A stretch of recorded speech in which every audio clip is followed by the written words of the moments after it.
السلام عليكم صاحبي الدعوة دقيقتي الملك السؤال جوكتا وحيد لنا كتود هذا حكمة قاون كل جناك وكل عن كده يراد المقع وحسين محمود وسيرة وحيد اللي سبسكرايب لكم من الشير وحشمة درينك دتك حتى هدي أي سنة وح معنا كل حين إلا أيجا أي وتحي وحول البو لبو خلدku waa hal bog oo kamid ah nolosha aadanaha balse xiriirku waa bog dhameystiran hadaba hal bog oo qura ha u lumin bog dhameystiran ama bog dhameystiran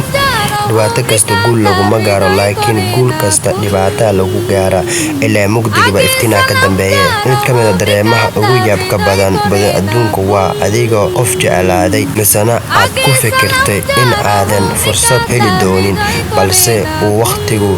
idin kulmiyay saaxiibadeedii waxa kaas nooga dhan xigmada gaabneed ugu talagalay saaxiibteedii waxa idin leeyahay ku maasantiin share comment like kule wax kasto waa dhankiina waa maasantiin